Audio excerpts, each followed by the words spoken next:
Hello, I'm Tim Smith with the Adams County Historical Society, and today we're sitting on Baltimore Street in the town of Gettysburg, Pennsylvania. If you like the historical content that we place on our YouTube channel or our Facebook, please hit the like and subscribe buttons. In this area of the town, there was heavy fighting on the afternoon of July 1st.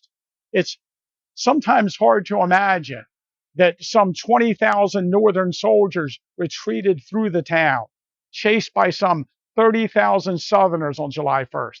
2,000 civilians were in the town scared to death, and many of them were hiding in their cellars during the fighting.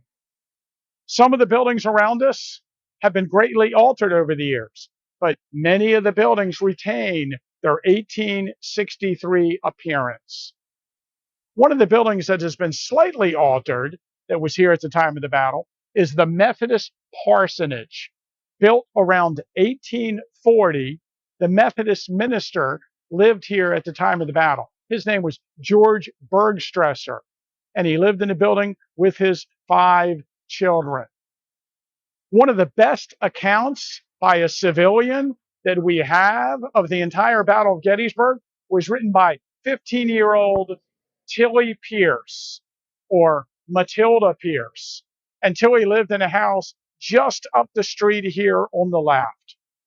And according to her book, written in 1888, during the first day's battle, and after our men had retreated, a little girl was standing at the second-story window of the house opposite of ours. She had the shutters bowed, and while looking down into the street at the confusion below, suddenly a shell struck the wall just beside the shutter, tearing out a large hole and scattering pieces of brick, mortar, and plastering all around the room in which the little girl was standing. It entered, struck someplace in the room, rebounded, and fell out into the street. Another ball is now placed in the wall to mark the place where the first one struck. I am here reminded of the fact that many persons, while walking or riding past this place and having their attention called to this shell sticking in the wall, neatly encased in brick and mortar, think that it has been there just as it arrived on the first day of the battle. Shells were not quite so tidy in introducing themselves at that time. The little girl was 13-year-old Laura Bergstresser, the daughter of the Methodist minister.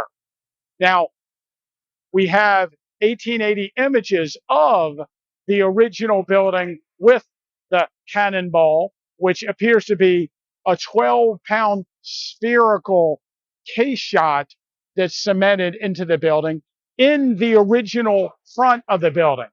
Sometime after 1910, they actually put a brand new front onto the building, as you can see today, with this nice porch.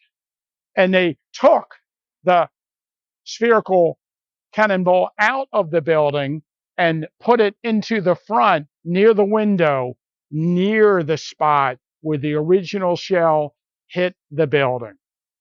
But today, you can come to Baltimore Street, you can visit this site where there was heavy fighting on the evening of July 1st. You can see the Methodist Parsonage and the cannonball sticking out of the building. You can see the Tilly Pierce house, which is now a bed and breakfast, and you can visit the Shriver house, the family that lived directly across the street from Tilly, one of the best preserved Civil War buildings in the town.